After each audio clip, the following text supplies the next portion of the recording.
I'm photographer David duChemin, and this is Vision is Better, a sometimes weekly podcast about the craft and art of photography. Welcome here. Hey everybody, welcome to another episode of Vision is Better. I'm your host, David duChemin, and I thought this week, instead of giving you another sermon about what makes a great photograph, I thought I'd give you a little bit of a break and answer a question I've been asked a couple of times lately to help people sort of navigate their way through what is a fairly confusing process of figuring out optical filters for the front of your lens. Now, a lot of work can now be done in the digital darkroom and something like Lightroom, and there are times when your dynamic range is sufficient, it's just kind of pushing it. But you know, you can pull the highlights down a little, or you can expose for the highlights and pull the shadows up just a little and do that work in Lightroom. There are a couple of reasons that I prefer to do my filtration in camera. The first, of course, is the creative process. If you put a filter on the front of your camera and you see something that maybe you didn't see before, or it enhances the mood, it makes you feel a certain way that you didn't feel before, that will take you down a different path creatively than having no filters on at all. Of course, you can do stuff after the fact in Lightroom, and my approach usually is to do both. So I will do the work that I want to do with filters, but I will also do some safety shots just in case. In case, for example, I'm getting some weird vignetting, or I want to shoot ultra wide, I want to shoot with a polarizer, but often with that you get a really weird kind of wave-like effect because the polarizer just can't handle something that wide.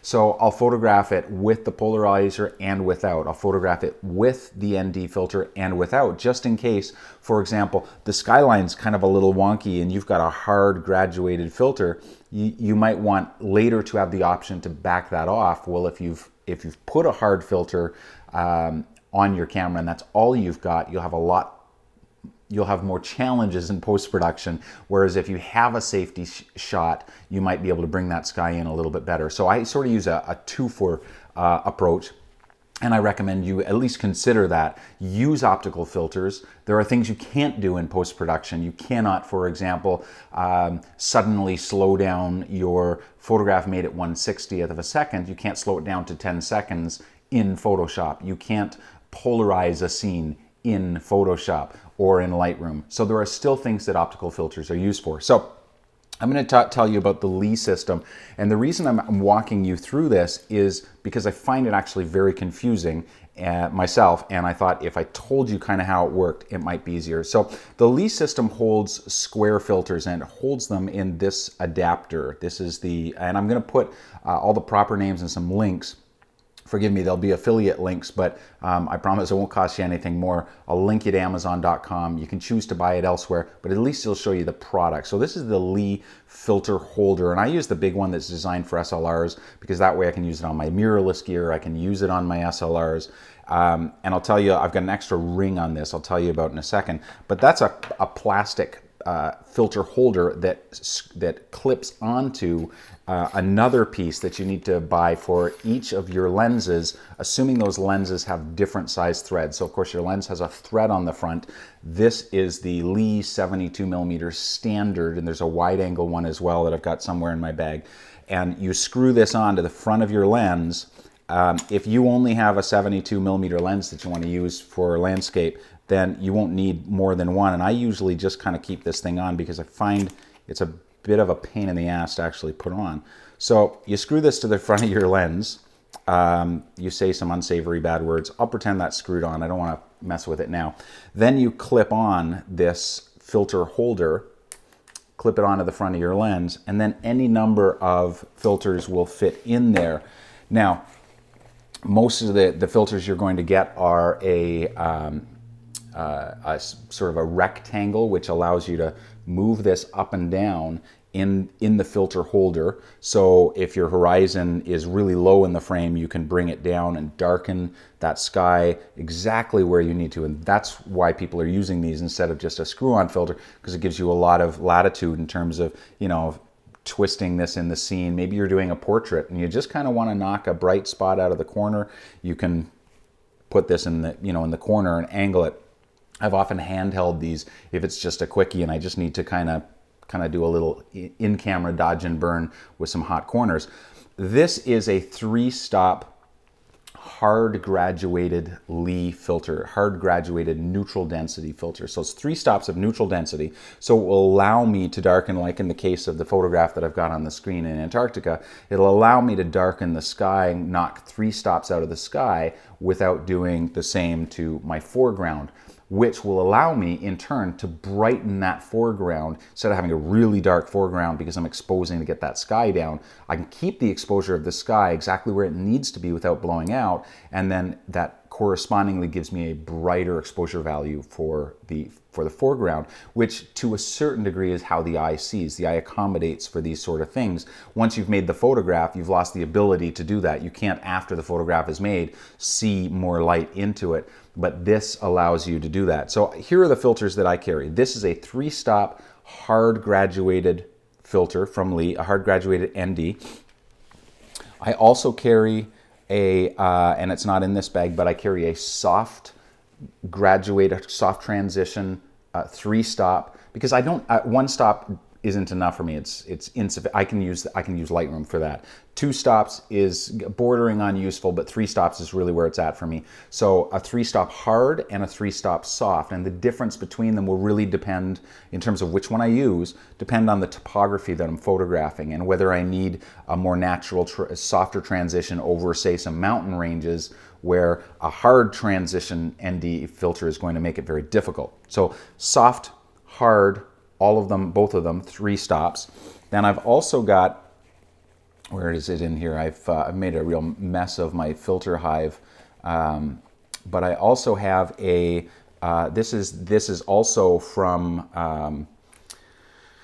Actually, I can't remember. I think this is from Stingray, and this is the Daryl Benson ND3 Reverse Grad. So where normally on a graduated filter it starts at the top dark and goes lighter, and how quickly it transitions to perfectly clear depends on whether it's a hard or a soft transition filter. This one actually starts in the middle at 3 stops and slowly lightens itself, and that's really helpful for things like sunrises and sunsets, where if the sun is just at the horizon, that's going to be the brightest spot, and it's going to actually, the sky will get darker as it goes up. So this will allow you to knock back that sun, that brighter part of the horizon, and keep the sky still, without looking kind of weird and funky. So this doesn't actually get a lot of use, but once in a while it's really helpful, and nothing else will take its place. I also have a number of this is the Lee Big Stopper. So this is a 10-stop neutral density filter. This again is something, it will cause an effect in your photographs that you cannot do in post-production, certainly not with an awful lot of compositing work.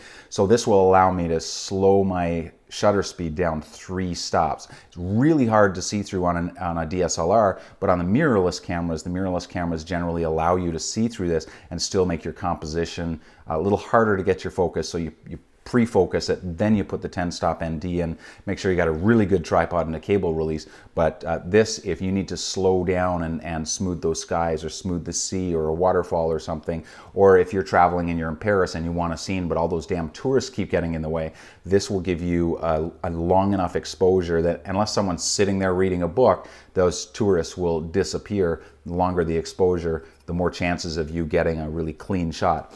I generally like tourists in my photograph. I wait a long time for the right tourist to get in my shot. If you want to get rid of them, a 10-stop is excellent. And you can combine them. So if your sky is really bright and you want to pull back the exposure, and on top of that, you want to slow the whole scene down, you put, and it could be, I have a 3-stop as well. A 3-stop solid ND is really useful if I don't need to get a 2 or a 3-minute or 10-minute exposure. 10-stop is great for those really, really long ones, but sometimes you don't need that. And the longer the exposure, the more difficulty you will have in keeping the camera still, the more chance there'll be some vibration and you get a softer image. So I've got a 3-stop full ND and a 10-stop full ND.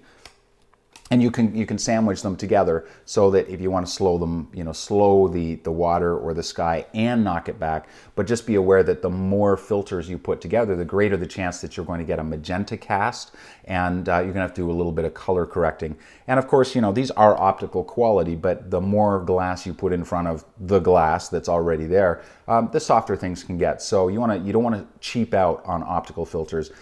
My preference would probably not be the Koken system. That's good for starting out, but I would just, if I knew I was going to do this and wanted to invest in good filters, I would probably, my preference would be either Lee or the Stingray. But there are some better, even High-Tech is making some really good quality these days. So, read the reviews, see what you think. Those are the lenses, the filters that I'm using right now. In addition to that, I'm also using, this is from Lee, it's a 105 millimeter polarizer. So, and that's what this ring is for. So that's the only other thing that you're going to need to shell out for, in addition to the basic kit where you get the ring that threads onto your lens and the filter holder. You're going to separately have to buy this adapter, this threaded circle that's on the front. This is for a 105 millimeter polarizing filter, and this big polarizing filter, it's not cheap, threads on the front and will give me the polarizing effect that I need. So very often I will have at least 2 filters on the front, one polarizing to either darken the sky a little bit, get rid of reflections on things, and either a 3-stop neutral density grad, so the one that's the split grad that so it goes from 3 stops into nothing. So very often I will have a couple. That's the way you do it. If you screw a polarizer on the front and then put one of these on and then slide your filter in, there's a greater chance that you're going to get vignetting, and it's also harder then to just take the polarizer off. Then you got to take everything off. This, I can screw the polarizer on, I can take it off, I can pull one out, I can put it in. It's a great system. It does cost a little bit more money to get into. So that's kind of the bones of my kit. I put everything into a Mindshift filter hive. I believe it's called the filter hive. There's a smaller one called the filter nest. I may be getting those backwards, but either way, the filter hive or the filter nest are excellent. And in here, I've also got lens cloths and cable release, and I can clip this around the legs of my tripod or on my belt and keep it really handy and work out of it. I really like this Mindshift product. I can just throw it all in my bag, and I know that if I'm going to do landscapes, everything's there. The filter holder, the threaded bits, everything goes in here. I throw it in my bag and I don't have to worry about it. There's another thing that you might have to worry about, however, and that's shooting any scene that's going to be backlit. If you've got a little bit of sun coming in, very often the sun will go into your lens. It will hit the front of your lens and refract and be reflected in the surface of the filter in front of you, in which case I have a series of photographs that had a really weird thing happen, and when I looked closer, there was sort of a weird circular light pattern. When I looked closer, backwards was written Fujinon aspherical lens super EBC XF, etc., etc., and I realized it was the writing on the front of the lens that was reflecting in the back surface of the filter. So for some of my lenses, and I haven't done it with this yet, I've actually taken some matte black model paint and painted it out. And if you're really picky about your gear and you want to protect the resale value, you don't want to do this. But if you're picky about your photographs and you like shooting into the light, which is tricky at the best of times with filtration, but you want to give it a try, you may want to consider getting some black model tape. I actually cut little strips of gaffer tape out and put it around, but that was sort of a temporary solution. It started to look kind of sloppy and bits were falling off. So you could do it temporarily with some gaffer tape.